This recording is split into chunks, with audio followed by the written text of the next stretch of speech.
Dice la palabra santa del Señor en Juan capítulo 8, verso 31.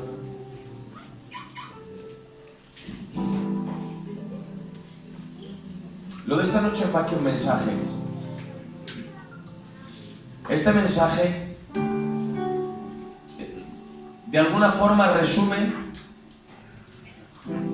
una forma de entender el Evangelio.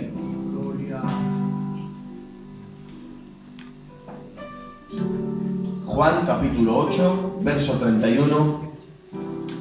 Dijo entonces Jesús a los judíos que habían creído en él: si vosotros permanecierais en mi palabra, seréis verdaderamente mis discípulos. Y la promesa es bien gloriosa: y conoceréis la verdad, y la verdad os hará libres.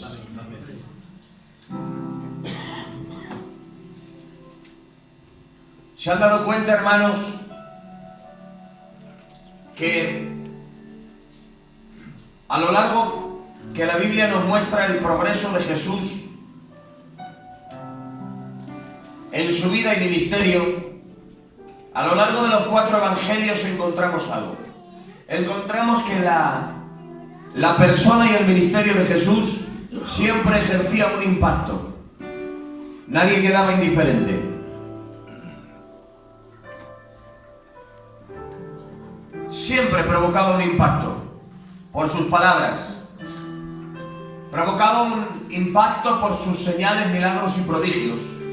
Y creo que ante todo y por encima de todo, él creaba un impacto por su forma de vida, Santo, que lo distinguía de cualquier otro.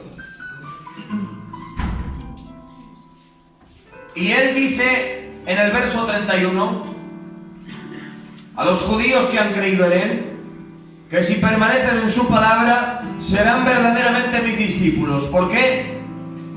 Porque ante el impacto de la persona y el mensaje de Jesús, rápidamente se decantaron 2 caminos y hubo 2 reacciones principales ante la persona y el ministerio de Jesús. Unos eran los que no creían, a pesar de que tenían todas las evidencias delante para creer en Jesús. No creían, no por falta de argumentos, sino porque se negaban a creer. Porque la incredulidad no es una limitación, es una actitud. La incredulidad no es una debilidad, es un pecado. amén. Sí, Señor, gloria a Dios. No es igual que una fe débil. Una fe débil es una cosa, incredulidad es otra.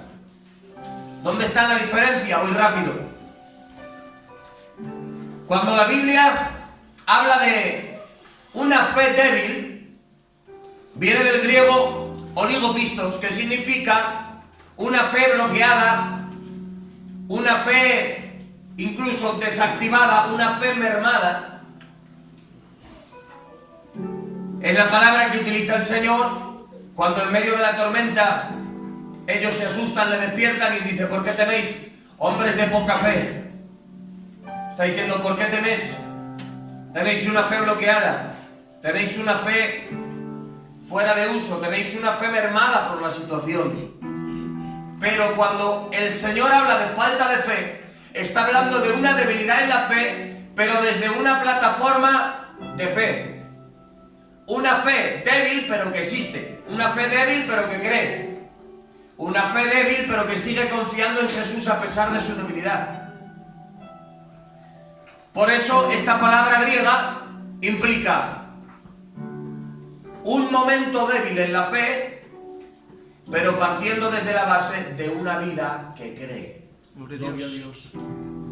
Pero cuando pasamos a los incrédulos, los que desde el capítulo 5 al capítulo 8 habían rechazado su persona y su mensaje, estos incrédulos no utilizan la palabra oligopisto, que significa una fe débil, una fe mermada, una poca fe o una falta de fe.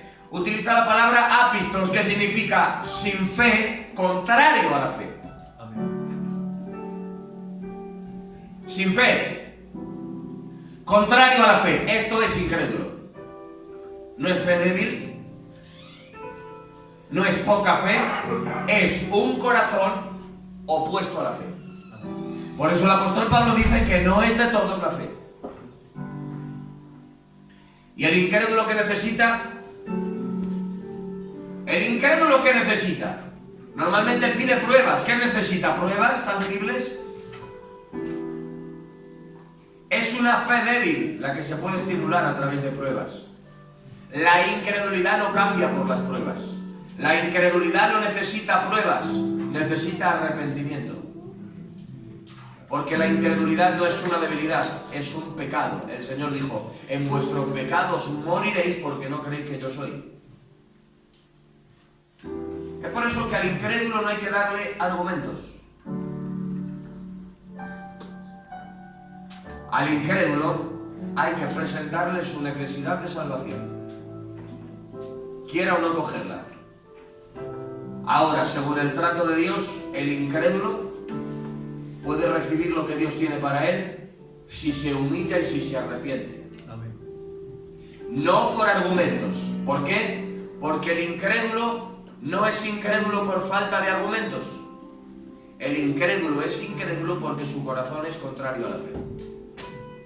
No es incrédulo porque no puede creer, sino porque no quiere creer. Amén. Gloria a Dios.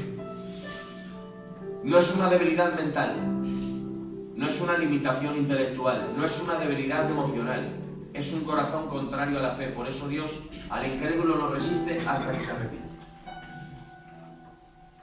Por eso al incrédulo no se le presentan pruebas, sino su necesidad de salvación y de arrepentimiento. ¿Por qué? Porque pregunto, ¿no había pruebas en Jesús que determinaban que Él era y es el Mesías? Amén. Con Él andaban las demostraciones de poder, señales, prodigios, de que Dios estaba con Él. Y aún en su humanidad había sido revestido de la unción del Espíritu Santo. Con Él andaban las evidencias de una vida que cumplía absolutamente toda la ley de Moisés, sin faltar ni un solo mandamiento. Eso era otra evidencia que los judíos podían ver delante de sus ojos. Pero no lo querían ver. Pero además de las demostraciones de poder, además de una vida de completa obediencia a la ley de Dios, hay una tercera. Es que con Jesús caminaba el cumplimiento de todas las profecías que se habían hecho en cuanto a Él. Cientos de profecías que todas se estaban cumpliendo a dedillo. Amén. Y todo el que realmente quisiera ver la verdad, podía ver que delante suya tenía el Mesías. Aleluya. Por eso dijo, si realmente vuestro padre fuese Abraham, si de verdad quisierais hacer la voluntad de Dios, me amaríais. Pero al incrédulo no le interesaba creer en Jesús. ¿Por qué? Porque creer en Jesús implicaba un cambio de vida y no estaban dispuestos a aceptar sus tinieblas y la luz de Jesús. Gloria a Dios.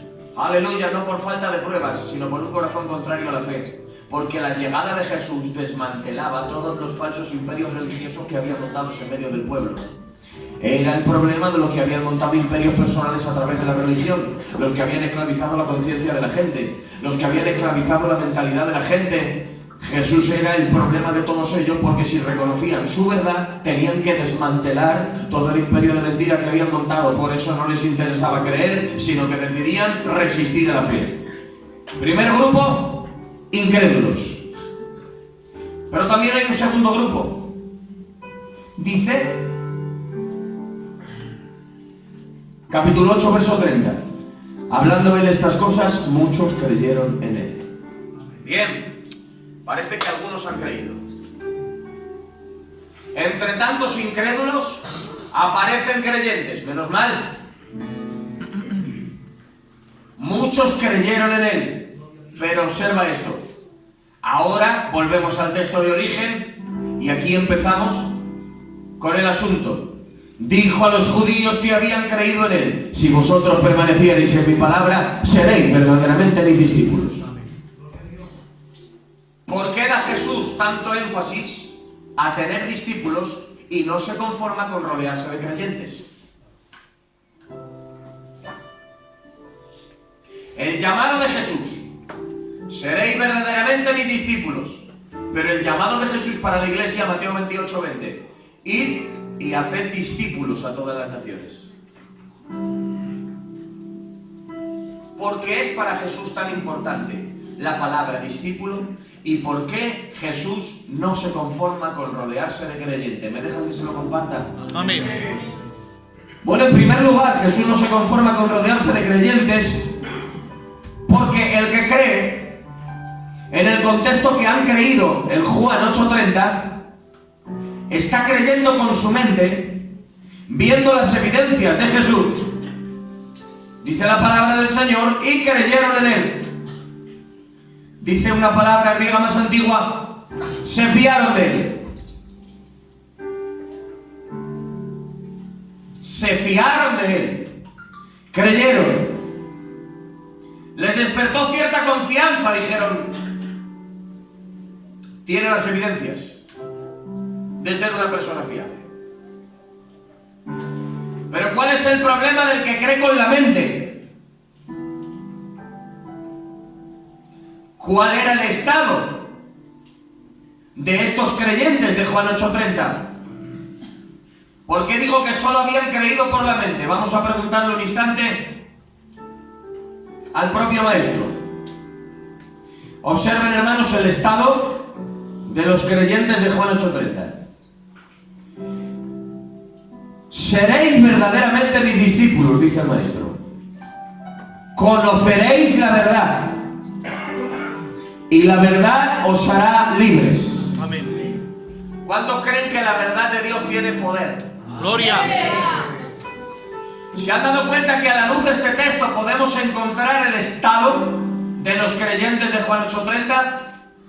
En las tres formas que usa de gramática el Señor, en los tres tiempos futuros que utilizan sus palabras. Seréis, conoceréis y os hará libres. Las tres veces en tiempo futuro, es decir, seréis verdaderamente mis discípulos, que no lo eran. Conoceréis la verdad, que no la conocían. La verdad os hará libres, que no eran libres. Y todo esto a pesar de haber creído.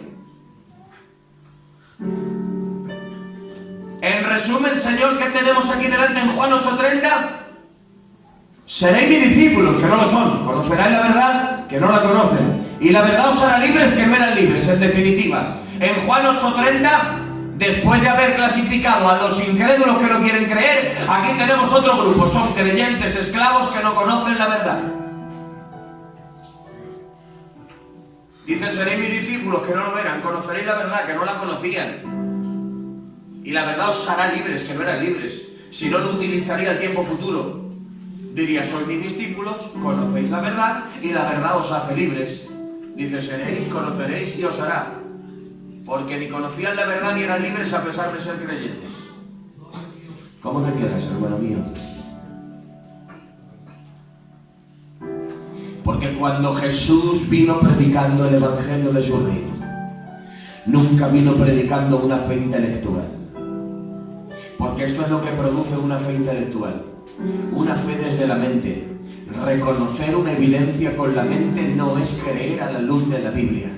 Cuando la Biblia dice cree en el Señor Jesucristo y serás salvo, no estaba hablando de esta forma de fe de los creyentes esclavos que no conocen la verdad. Porque ¿cuál es lo que les distingue? El creyente esclavo que no conoce la verdad ha creído con la mente, ha visto una evidencia, se ha rendido ante la evidencia y ha reconocido con la mente que esa evidencia es real. Pero si se trata, hermanos, de reconocer con la mente una evidencia, le preguntamos a Santiago, ¿cuántos más hay que creen por la mente, por una evidencia? Y dice Santiago el apóstol, los demonios también creen.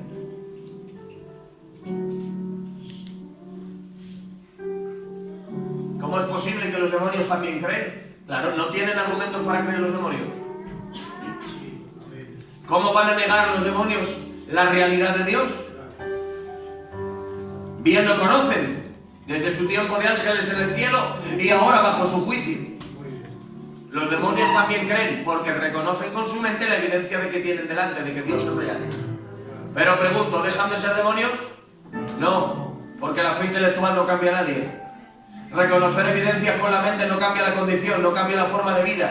Han creído en una evidencia evidente, valga la redundancia, han creído en una evidencia que tienen delante, pero siguen siendo demonios. Porque el plan de Dios nunca fue una fe intelectual, asumir una verdad con la mente. ¿Por qué? Porque a pesar de haber creído con la mente, siguen esclavizados y siguen sin conocer la verdad. Por eso tengo que hacer una invitación con mucho amor en esta preciosa noche. Si lo que crees no te ha sacado de tu forma de vida, si lo que crees no ha cambiado tu mentalidad, si lo que crees no ha cambiado tu conducta en tu casa, si lo que crees no te ha sacado de los vicios, si lo que crees no ha cambiado tus hábitos ocultos, si lo que crees no ha cambiado tu vocabulario, tu vida en casa, si lo que crees no te ha sacado de donde estabas, examina tu fe. El apóstol dice: examinaos a vosotros mismos a ver si estáis en la fe. Cuando no hay síntomas de cambio, hay que examinar desde el origen la forma en que alguien ha creído. Porque a ver cuántos están de acuerdo conmigo que la verdadera fe tiene síntomas. Amén. La verdadera fe tiene frutos. Amén. La fe es invisible, pero los frutos son visibles. Amén. Luego entonces, Jesús no se conforma con rodearse de creyentes. ¿Por qué? Porque uno puede creer pero vivir esclavo y sin conocer la verdad. Por eso Jesús le ve así y dice: no me conformo. Yo no he venido ni a dejar incrédulos, pero tampoco creyentes intelectuales que no conocen la verdad y esclavizados.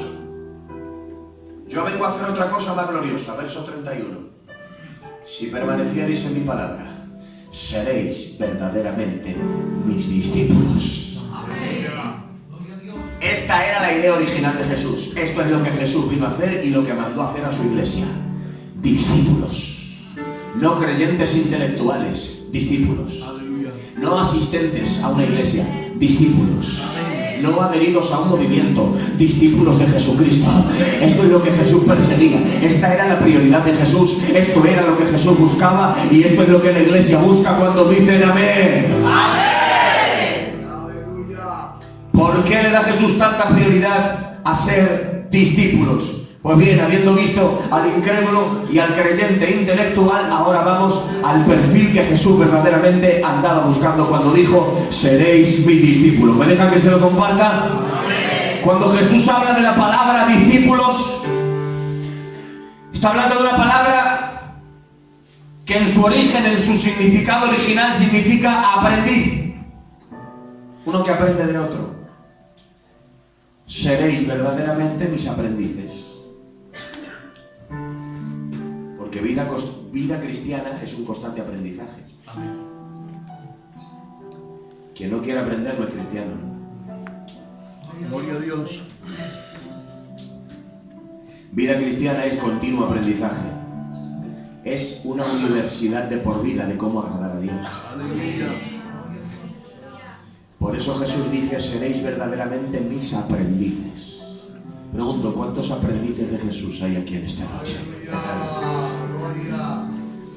Ahora bien, denme un minuto para desgranar esta palabra. Dentro de la palabra aprendiz hay dos corrientes de significado en la palabra aprendiz. Uno podía ser aprendiz según la escuela griega, según la tendencia griega de enseñanza, y uno podía ser aprendiz según la escuela hebrea. ¿Cuál era la diferencia? La tendencia griega de enseñanza hacía los aprendices, pero desde el perfil de lugares públicos. Lugares públicos donde se enseñaban materias, se enseñaban cosas. La gente venía a estudiar para después marchar a su hogar. Esa era la corriente de enseñanza griega. Lugares públicos donde se enseñan materias. Y de ahí se nos dejó como herencia lo que hoy conocemos como colegios, institutos y universidades. Desde la escuela griega de enseñanza, de lugares públicos donde se enseñan materias. Ahora bien, la escuela griega estableció esta forma de aprendizaje. Profesores que dan clases a sus alumnos. Pero la tendencia hebrea es muy diferente. ¿Por qué? La escuela griega nos dejó como herencia el colegio y el instituto, donde en un lugar público se enseña algo, pero cuando termina la clase, el profesor se va a su casa y el alumno se va a la suya. Profesor tiene su vida y el alumno tiene su vida. Lo único que les une es el tiempo que dura la clase. Después no les une nada más. Todos hemos tenido algún profesor, o bien en el colegio o en la autoescuela. Íbamos y a ellos ¿qué nos unía? El tiempo de clase. Pero pregunto, ¿queríamos ser como ellos? ¿Íbamos para aprender de ellos a cómo vivir? No, sencillamente tú ibas a saber lo que te podía enseñar en ese rato, pero no encontrabas en él un referente en la vida. Cuando terminaba la clase, profesor tenía su vida y alumno tenía la suya.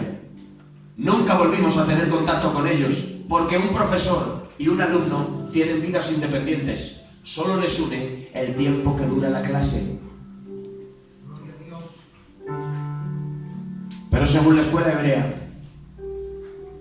cuando un maestro recibía a un discípulo, le recibía en su casa. Y cuando un discípulo recibía a un maestro, le abría las puertas de su casa. Por eso, hermanos, la primera pregunta de aquellos dos discípulos fue: Rabí, ¿dónde moras? ¿Se dan cuenta la pregunta?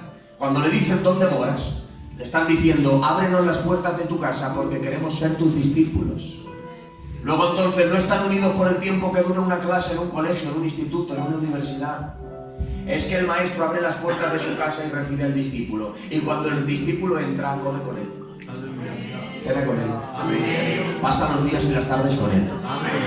Duerme en casa de su maestro. Y ya no solo es que aprende escuchándole hablar. El discípulo hebreo no solo aprende de su maestro lo que oye, es que se empieza a fijar en él. Y aprende lo que oye y aprende lo que ve. Y se le empiezan a pegar no solo las lecciones de su maestro, sino el ejemplo de su maestro. ¡Aleluya! Empieza a observarle y no solo se le pegan las enseñanzas verbales de su maestro, sino la forma de vestir de su maestro.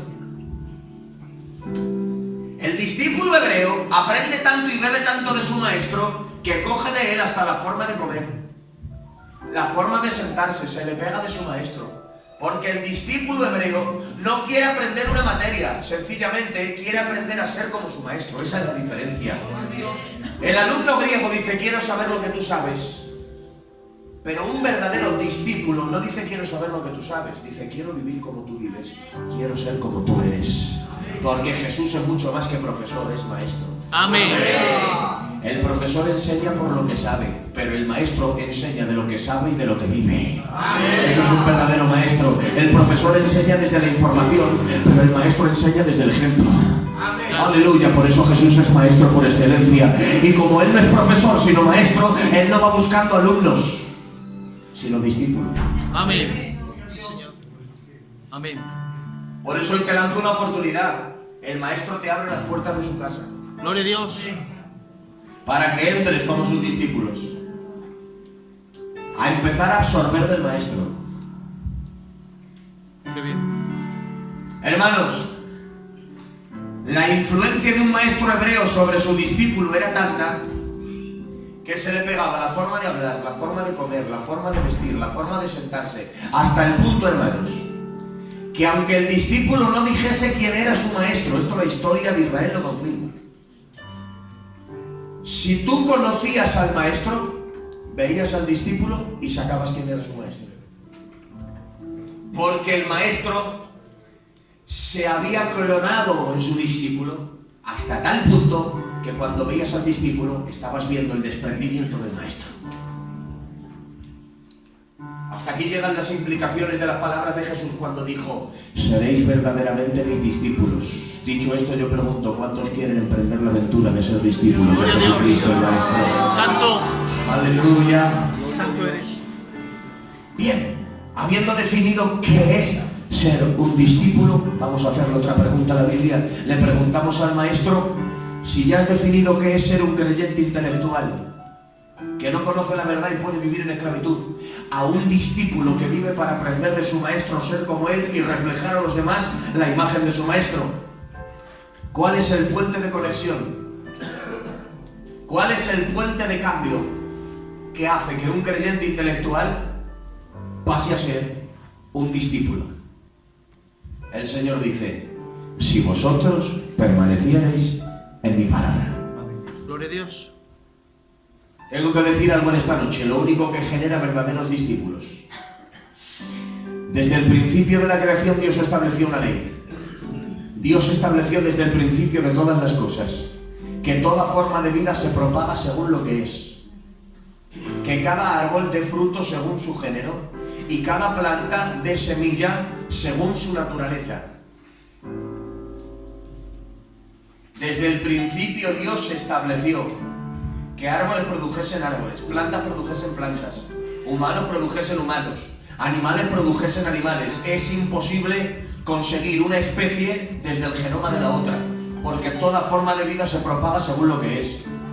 Dios lo estableció así, que cada semilla da fruto según su género y según su naturaleza. Plantas producen plantas, hombres producen hombres, animales producen animales. Dios lo estableció y eso no puede ser quebrantado. Es una ley establecida. Por eso en el mundo espiritual nos rigen las mismas leyes. El maestro dijo: lo que es nacido de la carne, carne es, y lo que es nacido del espíritu, espíritu es. Toda forma de vida se propaga según lo que es, y toda forma de ministración, toda forma de entender el evangelio y todo ambiente predominante en una iglesia propaga la forma de vida según lo que es. Gloria a Dios. Santo es el nombre del Señor. Amén. Por eso solo hay una verdadera fuente que puede producir discípulos, porque toda forma de vida se propaga según lo que es. Lo que es ajeno a la palabra no puede producir discípulos.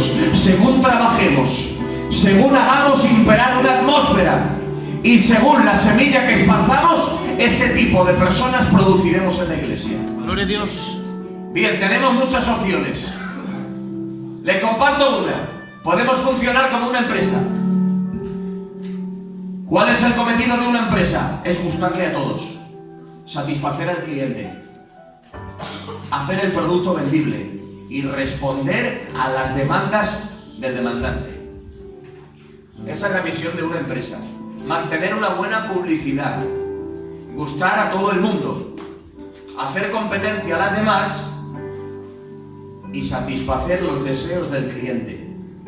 Si funcionamos como una empresa, que algunos ya están tomando esa alternativa de funcionar como una empresa, gustar a toda la gente, que nadie se ofenda, que nadie se moleste, que nadie se disguste, que nadie ponga mala cara porque perdemos clientes, y satisfacer las necesidades y deseos del consumidor.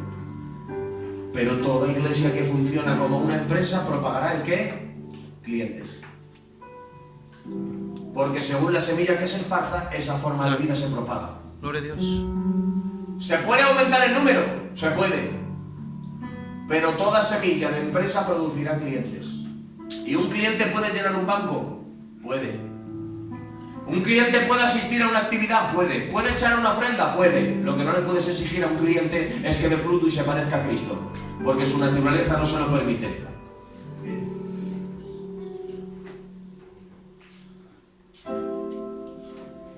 Si funcionamos como un club social, ¿qué tendremos?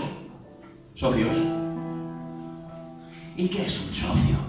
Un socio es alguien que toma parte en algo y en función de su participación económica ejerce derechos.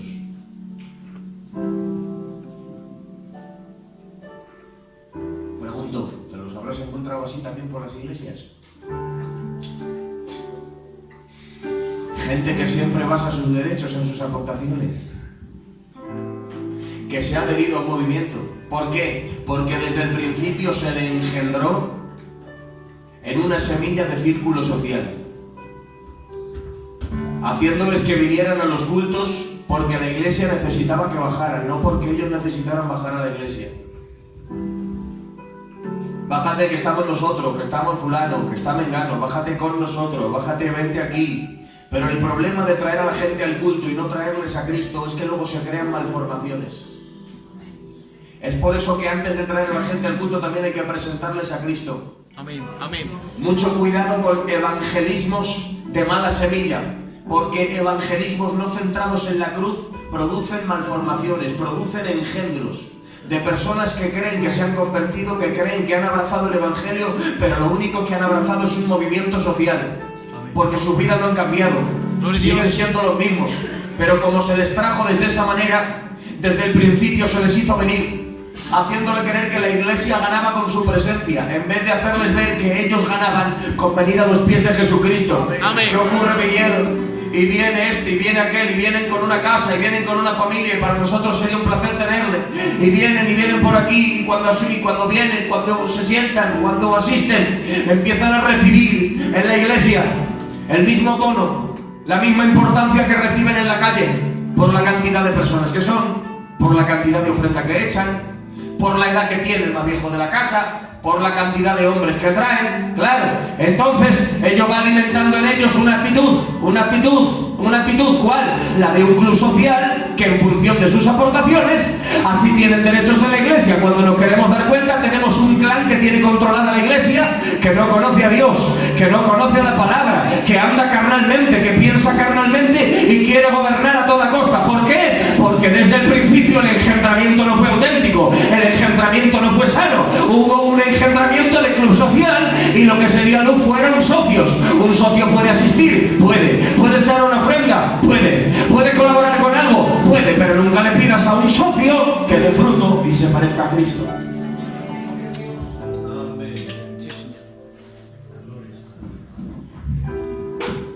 ¿Cuál es el problema del socio y del cliente? Que en el momento que no les gusta el producto te pondrán hoja de reclamaciones.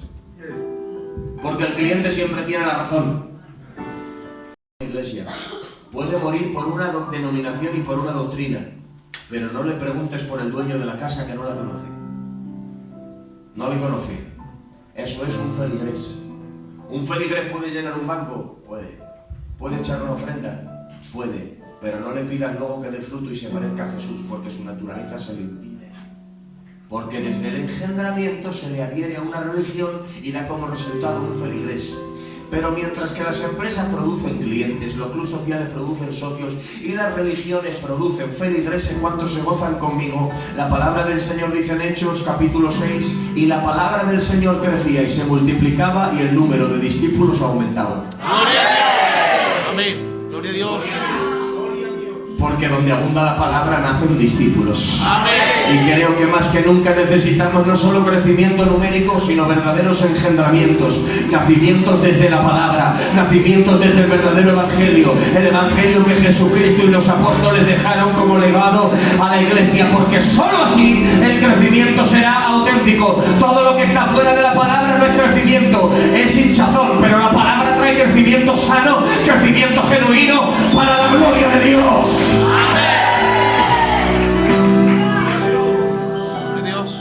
Por eso el Señor dice, ¿cómo ser discípulo? Si permanecieren en mi palabra, porque la palabra es la única semilla que hace germinar auténtica vida de Dios. Amén. Las amistades con el pastor no germinan verdadera vida de Dios. Y yo estoy pastoreando y me encanta tener amistad con mis ovejas, me encanta visitar, tener un detalle a tiempo, cenar con ellos, pasar tiempo, hermanos, eso es una auténtica bendición. El problema es cuando eso es el fundamento. Eso es un complemento, pero no un fundamento. Pero cuando se convierten los complementos en fundamentos, se crean malformaciones de gente que no ha entendido el evangelio, porque solamente la palabra puede generar discípulos. El que es engendrado en la amistad con el pastor, en los detalles del pastor, en las atenciones del pastor, en lo que quiere y lo bien que le cae el pastor, en el momento que cambia de pastor, cambia su vida cristiana, cambia su intensidad cristiana, cambia su rendimiento, cambia su servicio, cambia su fruto, y siempre culpando a la cabeza visible, que estamos aquí, siempre culpando a la cabeza visible, a la cabeza de turno de los pastores. El que es pastor, entre comillas, tiene mal la iglesia, por eso la gente la baja. Ahora viene el otro y resulta que hay un avivamiento, porque ahora sí está viniendo la gente. Resulta que llevan 40 años de evangelio, 30, 20, 15 años de evangelio, y todavía esperando a los cambios de pastores para bajar a la iglesia, para volver a bajar, para volver a activarse. Perdónenme, esa gente no ha entendido el evangelio. El que ha conocido al buen pastor permanece, permanece, permanece.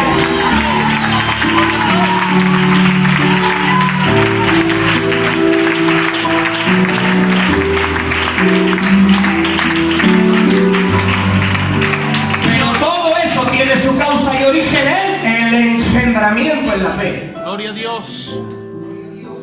Sí, Señor. Por eso desde el principio tiene que haber salud, tiene que haber sanidad y autenticidad desde el engendramiento, desde la forma de evangelizar y la forma de traer a las almas a la iglesia. Amén. Sí, Señor. Para que después, si el engendramiento es sano, el crecimiento lo será. Amén. Y la única que produce discípulos es la palabra. Amén. La palabra que nunca miente ni se equivoca. Sécase la hierba y marchítese la flor, pero la palabra de nuestro Dios permanece para siempre. El cielo y la tierra pasará, pero sus palabras permanecen para siempre. ¿Cuántos creen que la palabra es efectiva? La palabra es santa. La palabra es verdadera. La palabra es viva y eficaz. La palabra transforma. La palabra libera. La palabra vivifica. Que abunde la palabra en las iglesias. Que abunde la palabra. Amén. La palabra de Dios es el espejo que muestra la realidad que hay en cada vida. Por eso el maestro dice, si permanecen en mi palabra. Santo. La palabra deja ver lo que hay en el corazón. La palabra es el único libro que lee al lector que la está leyendo. Los otros libros los coges y los lees. La palabra es la única que te lee a ti, porque la coges y te lee el corazón, te lee los pensamientos, te lee los sentimientos, te lee las entrañas. La palabra te lee a ti mientras tú la estás leyendo a ella. Gloria a Dios. Y es la que hace salir lo que hay en el corazón. Santo. Gloria a Dios. Cuando el misionero fue a un poblado de África, después de traerles el evangelio a esa aldea africana, les empezó a traer avances del mundo occidental. Y cuando les trajo avances del mundo más desarrollado, una de las primeras cosas que trajo fueron los cristales, los espejos. Aquí tiene. Bendito seas. Cuando coge el espejo, lo tira. Y el nativo de la aldea le dice, quédate tu espejo. ¿Por qué no lo quieres? ¿Qué pasa? Claro, era adulto, pero jamás en su vida se había visto en un espejo. Solo se había visto vagamente en el agua.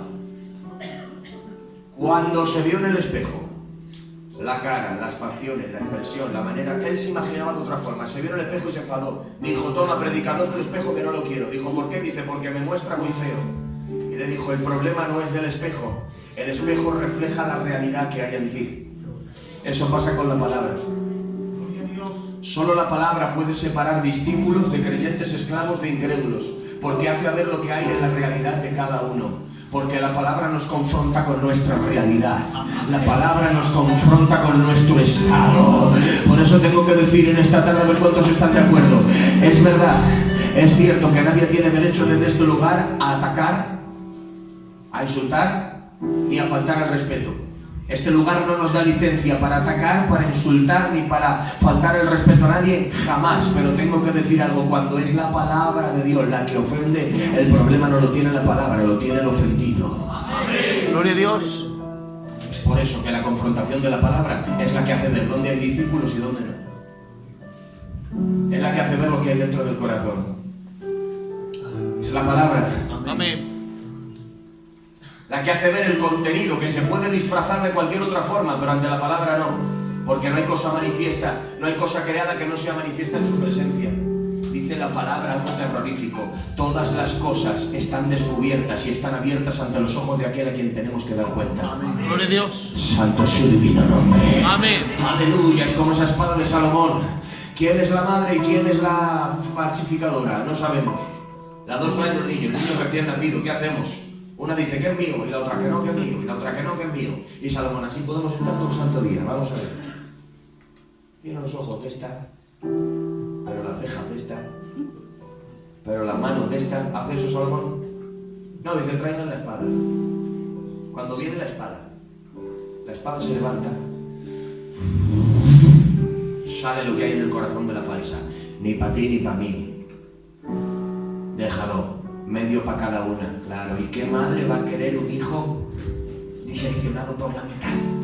Lo ve Salomón y dice, hay mentira en tu corazón.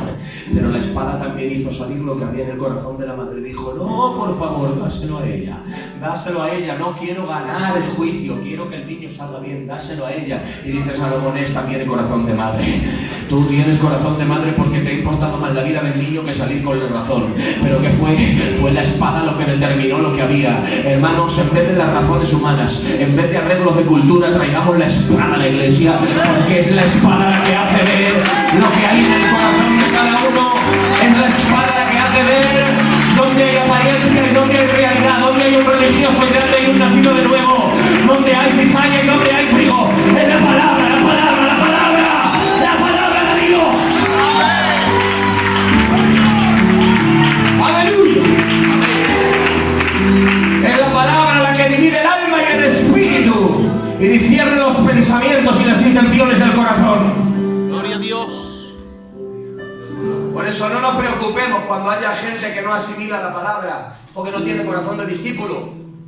No nos preocupemos de no engordar el número. Cuando hay gente que no quiere asimilar la palabra, es porque Dios les está haciendo pasar la frontera. Jesús dibuja una frontera entre los creyentes esclavos que no conocen la verdad y los verdaderos discípulos. La frontera es la palabra. Él dibuja una raya y dice, la reacción que tengan ante la verdad, esa es la que demuestra lo que realmente tienen en el corazón. Hermanos, y voy muy rápido para ir terminando, sacan lo que tienen en el corazón. Nada más que Jesús les dice, a ver qué conexión tienen con mi palabra y con mi verdad. Vamos a ver, primero te voy a confrontar con una verdad y a ver cómo reaccionas. El que hace pecado esclavo es del pecado. Si el Hijo de Dios te libertare, serás verdaderamente libre. Amén, gloria a Dios. Pregunto, ¿eso es un insulto o una verdad? ¡Es una verdad! Amén. Pero no están preparados para escucharla. Oye, Jesús. A ver, nosotros somos linaje de Abraham y nunca hemos sido esclavos, ¿eh? Mucho cuidado. Nunca hemos sido esclavos. No, de Egipto no fueron esclavos. Ni de Babilonia en el cautiverio tampoco. Pero bueno, yo se la quería dar de que el linaje de Abraham nunca había sido esclavo de nadie. Nunca hemos sido esclavos de nadie, ¿eh? Y dice Jesús, el que hace pecado esclavo es del pecado, hombre. Gloria a Dios. ¿Qué adelantas negar tu realidad y negarte al cambio cuando yo te estoy viendo por dentro y por fuera? Estoy viendo tu condición y cuando te lo digo es por algo, es porque te quiero cambiar, es porque te quiero sanar, es porque te quiero dar vida, es porque quiero transformar tu realidad, es porque quiero que te acerques a mí, pero mientras no reconozcas que estás esclavo, no hay solución para ti. Y ante la primera dosis de verdad se rebelan. Saltan como un resorte, porque en el corazón del que no es discípulo pasa eso. Salta como un resorte cuando se le ministra la verdad. ¿Ya se encontró gente así? Felices, a gusto, disfrutando, en su culto. ¿Qué pa' qué? Hasta que se le ministra la verdad. Cuando se le ministra la verdad se lo llevan a lo personal. Aleluya. Pero el que no es capaz de ser ministrado por la verdad y se lo lleva al terreno personal, a enfrentamientos personales, al orgullo y al tesón personal, está empezando a demostrar síntomas de que no tiene corazón de discípulo. Porque una de las cosas que distingue al que no es discípulo es su reacción ante la verdad. El que ante la verdad se revela, el que ante la verdad se defiende, el que ante la verdad se pone la armadura y no reconoce la situación ni su verdadera necesidad, no tiene corazón de discípulo. No perdamos tiempo. Hay que esperar a que Dios lo derribe para que cambie de actitud. Y cuando cambie de actitud, entonces se le podrá ministrar la verdad. El Señor dijo, todo aquel que es de la verdad oye mi voz. ¿Cuál es el problema? Cuando centramos nuestros esfuerzos en trabajar con gente que no tiene corazón de discípulo. Ponemos todos nuestros esfuerzos en trabajar con gente que no asume la verdad, que no abraza la verdad, que rechaza la verdad en su corazón. Señores, la Biblia dice que Dios al altivo lo mira de lejos. ¿Qué adelantamos a andar mirando de cerca a gente que Dios mira de lejos? Pero claro, como arrastramos esa tendencia de que nadie se ofenda, de que nadie se moleste, de que todos estén ahí, de tener un rebaño homogéneo y de que nada me falte, pues entonces perdemos demasiado tiempo trabajando con gente que no quiere cambiar, que siempre son los mismos. Pero tengo que decir algo, Dios ve el corazón mejor que nadie. Y el padre creo que amaba al hijo pródigo más que ninguno. Pero hermanos, mientras el hijo pródigo está en sus 13, observen el pasaje, el padre no sabe buscarle. ¡Me voy! Y el padre con el corazón roto dejándole que se marche. ¿Por qué no le cierra la puerta? ¿Por qué no le deja que se marche? Porque está en sus 13, en su orgullo.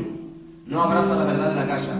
no respeta la autoridad del padre, se quiere marchar y el padre dejándolo que se vaya. Se va y se empobrece y el padre no sale a buscarle. ¿Por qué? Porque mientras el pródigo está en sus 13, que no quiere respetar la autoridad, la cabeza y las normas de la casa, no pueden salir a buscarle.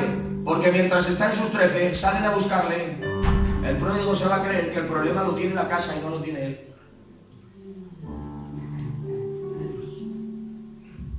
Si el padre sale en otro momento, oye, vamos a buscarlo, hombre, se van, vente a la casa, por favor, te lo ruego, mira, ven, mira que esto y lo otro, y ya el pródigo, ¿lo ves?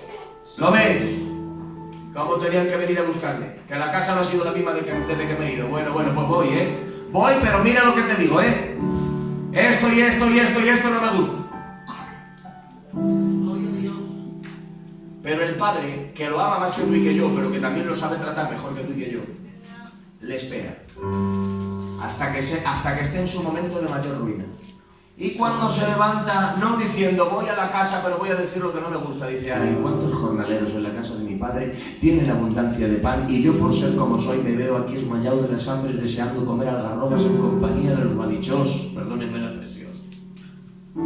Y cuando reflexiona, ahora viene la cabeza para abajo y le diré, Padre, he pecado contra el cielo y contra ti, no soy digno de ser llamado tu hijo, pero aunque sea como jornalero, pero déjame estar en mi casa.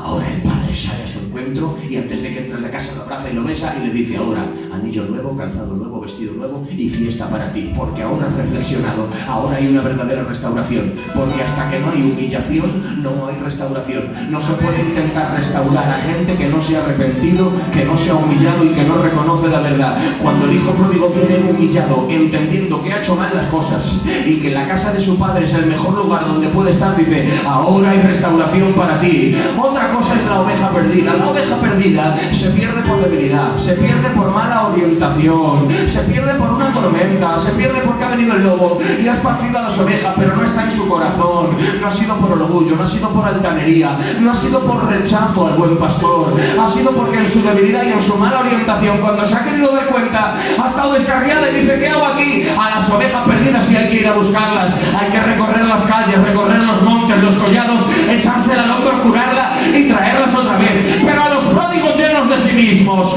que quieren tener el control en la casa, que quieren la parte de sus bienes y que no respetan al padre, hay que dejarles en la terapia de la pocilga hasta que cambien de actitud y vengan humillados, y entonces habrá restauración. Amén. ¿Por qué? Porque no se puede perder tiempo trabajando con tierras estériles que rechazan la verdad. ¿Por qué? Porque no tienen corazón de discípulo. Empecemos a trabajar con los que aman la verdad, Amén. con los que oyen la voz de Dios, con los que tienen hambre de Dios, con los que se comprometen. Con esos creceremos más.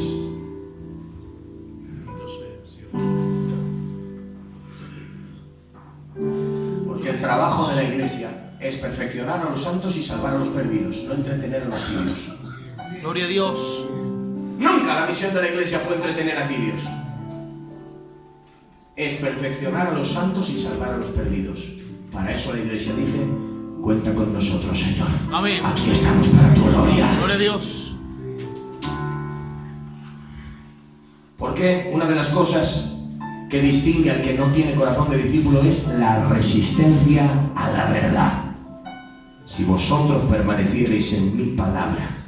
Pero el que tiene corazón de discípulo no se equivoca también, el discípulo. No peca también. No tropieza también, no hace las cosas mal a veces también, sí. La diferencia es la reacción cuando la verdad le confronta. El discípulo puede tener defectos a montones, pero cuando la verdad le confronta, el discípulo se humilla y dice, aquí estoy, Señor, cámbiame, restáurame. No se equivocó David, pregunto, ¿no fue fuerte el error de David? Pero ¿dónde estuvo la diferencia cuando fue confrontado por Natán? Que él dijo, ese hombre eres tú, David, has hecho las cosas mal. En el corazón de discípulo hay una punzada que dice, oh Señor, ten piedad de mí. Gloria a Dios. Lávame de mi maldad, límpiame de mi pecado. Me arrepiento. Eso distingue a un discípulo. La actitud ante la verdad.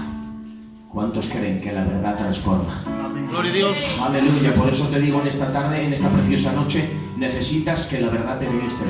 Amén. Necesitamos que la verdad nos confronte. Amén. Necesitamos que la verdad haga con nosotros lo que quiera hacer, porque la verdad, por muy fuerte que ministre, la verdad nunca daña. La verdad siempre sana, siempre levanta y siempre trae crecimiento en el nombre de Jesús. Amén. Necesitamos la verdad, porque es la palabra de verdad la que convierte creyentes intelectuales en verdaderos discípulos. Pero señores, ante la misma palabra, ya con esto termino. ¿Me dan 5 minutos para terminar? Amén. La reacción ante la verdad es la que determina lo que hay dentro del corazón.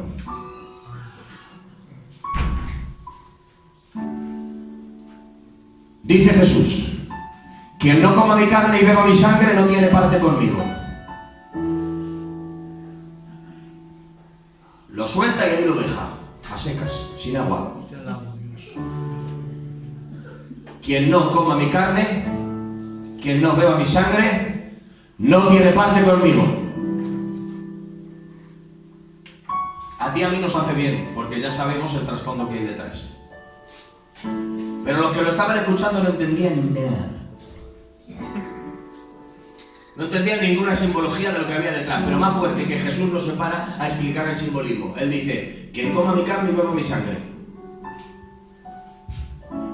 Pero, ¿y no se lo vas a explicar? No, quien coma mi carne y beba mi sangre, si no, no tiene parte conmigo.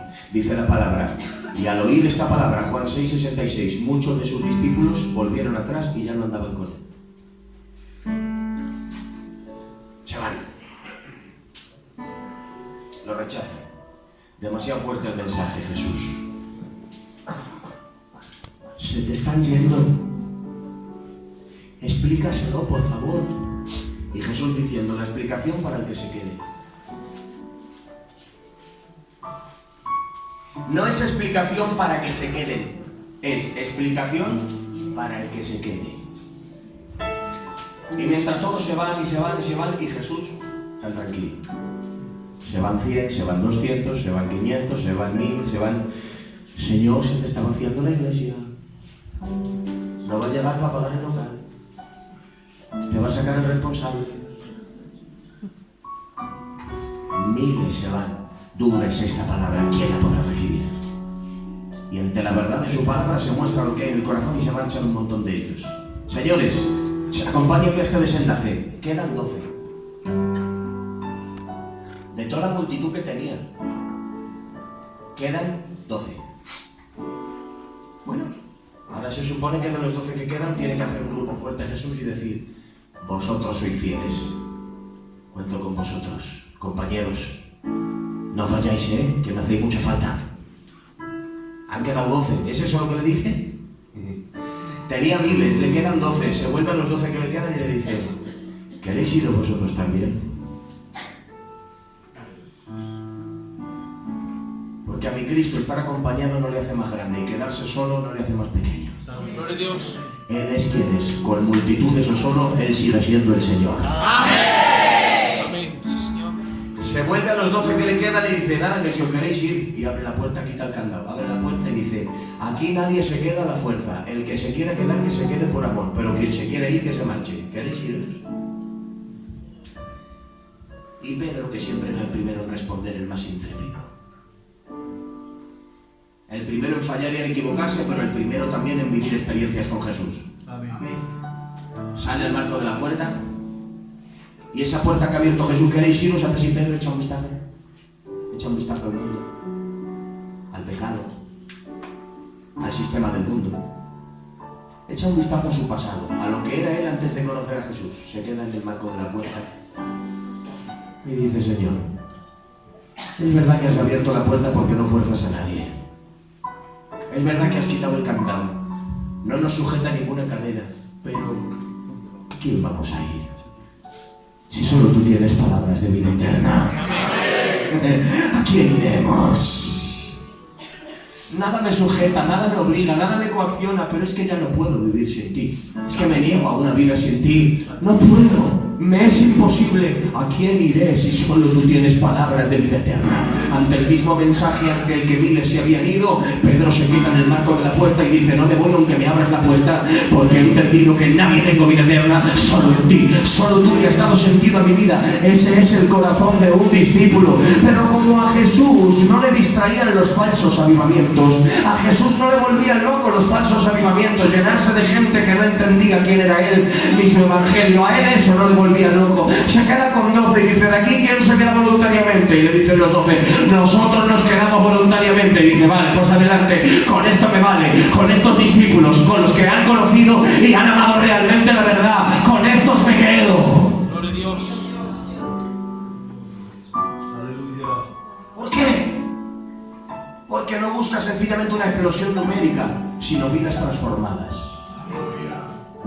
Y resumo este final diciendo que el verdadero efecto del Evangelio no es solamente una explosión numérica, son vidas transformadas. Amén. Vidas transformadas. Y creo en el evangelismo, creo en salir a las calles, creo en repartir tratados, creo en evangelizar por las casas, creo en evangelizar por la radio, por televisión, por prensa, creo en pescar almas para Jesucristo, lo creo de todo corazón. Creo que la iglesia tiene que crecer en número, lo creo, pero creo que antes que nada lo que tiene que haber son engendramientos genuinos, engendramientos auténticos, y que se defina en medio de la iglesia lo que es y lo que no es, quién es discípulo y quién no lo es, hermanos, porque el trigo y la cizaña no crecen juntos dentro de la iglesia. Cuando Jesús dijo la parábola del trigo y la cizaña, no dijo que el campo es la iglesia, dijo el campo es el mundo, y en el campo del mundo hay hijos de Dios y hijos del diablo. Jesús nunca dijo que el campo fuese la iglesia. La iglesia no tiene por qué tolerar a la cizaña dentro de la iglesia, influenciando, haciendo daño y haciendo de la suya. No, su rebaño tiene que ser limpio, tiene que ser sano.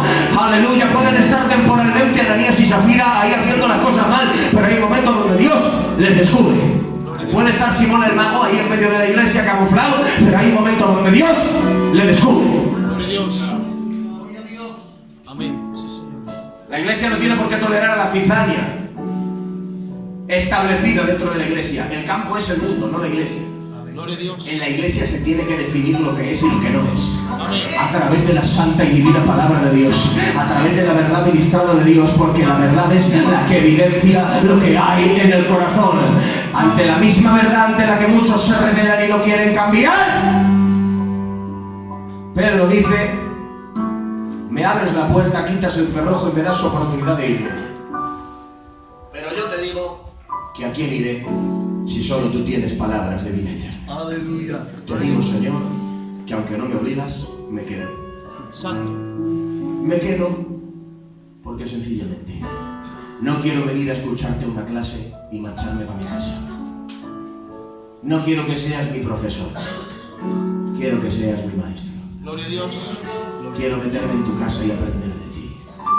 Quiero meterme en tu casa y recibir lecciones diarias de ti. Que tú me enseñes a amar, que me enseñes a perdonar, que me enseñes a hablar, que me enseñes a trabajar mi economía, que me enseñes a tratar a mi mujer, que me enseñes a tratar a mis hijos, que me enseñes a vivir en familia, que me lo enseñes todo. ¿Por qué? Sencillamente porque soy tu discípulo, vivo para aprender de ti. Porque termino este mensaje donde lo he empezado. El verdadero discípulo no es escuchar una lección y marcharse para tu casa, viviendo mi vida a mi manera. No, un verdadero discípulo vive con su vida invertida en parecerse al Maestro.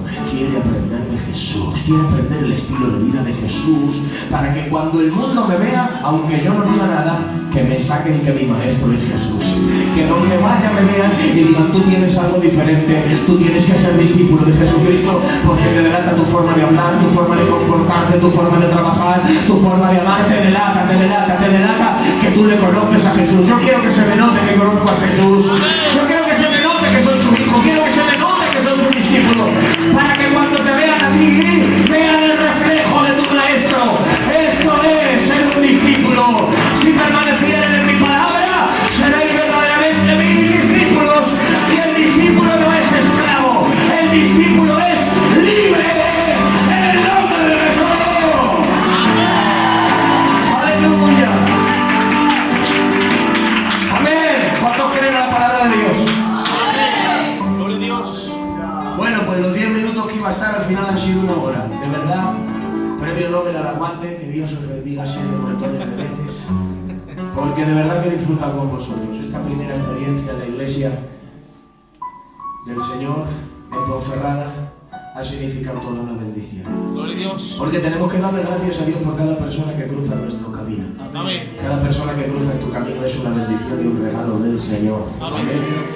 Así que oren por nosotros cuando se acuerden, por favor. Oren por el Emilio y por la Chelo, que Dios nos use allí en la iglesia donde estamos, que nos bendiga, que nos guarde, que nos convierta. Gloria a Dios. Amen a Dios sobre todas las cosas Amén. y estén siempre listos porque Cristo viene. Amén. Un abrazo, que Dios les bendiga mucho Santo. y hasta la vuelta.